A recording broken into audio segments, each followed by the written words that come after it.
Ma nazala bala'un illa bidham wa ma rufi'a illa bitaubah. Tidak ada bala yang Allah turunkan pasti sebabnya dosa dan maksiat kita, dan tidak ada bala yang akan diangkat oleh Allah harus dengan taubat kita.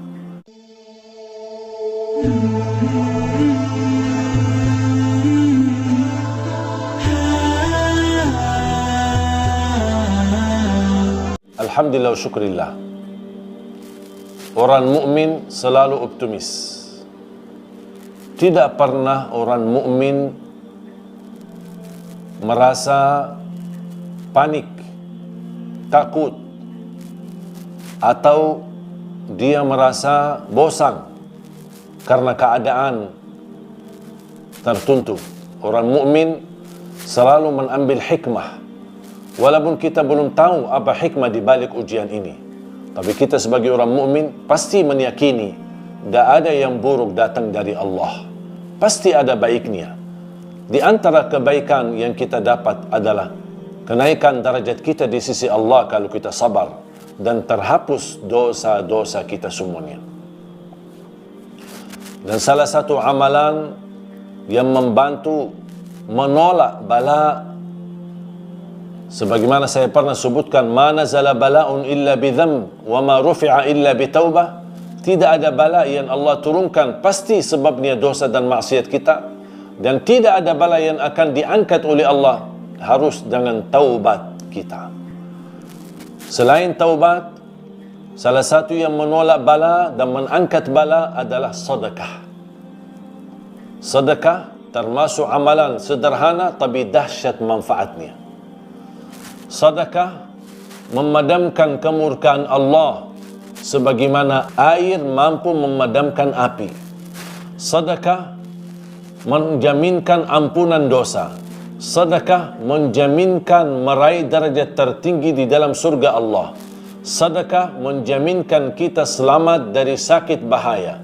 Sedekah menjaminkan sembuh dari penyakit.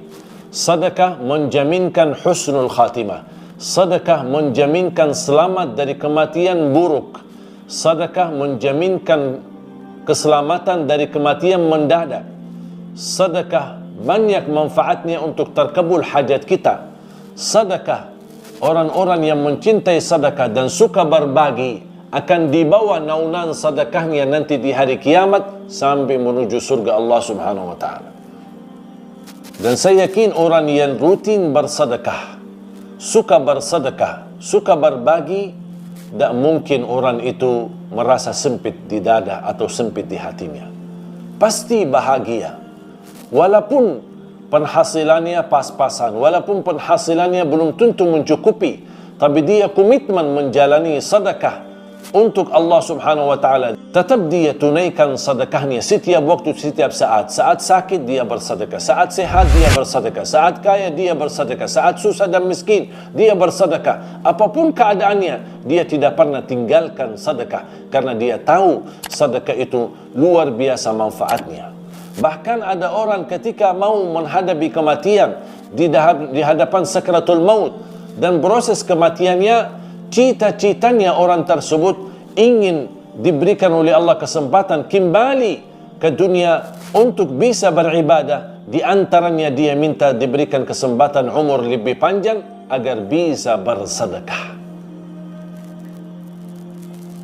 Makanya jamaah sekalian, jangan nunggu kita mendekati kematian baru kita bersedekah, atau kita saat menghadapi kematian sakratul maut baru kita meminta kepada anak dan ahli waris untuk menuliskan wasiat untuk berbuat kebaikan, bangunan masjid, bangunan pesantren, untuk anak yatim, untuk bagikan sembako dan lain sebagainya.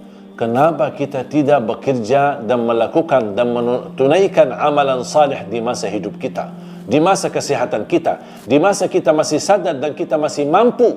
Jangan menunggu orang lain yang mensedekahin atas nama kita, tapi kita yang bersedekah atas nama diri kita sendiri. Dan ini yang akan membawa manfaat.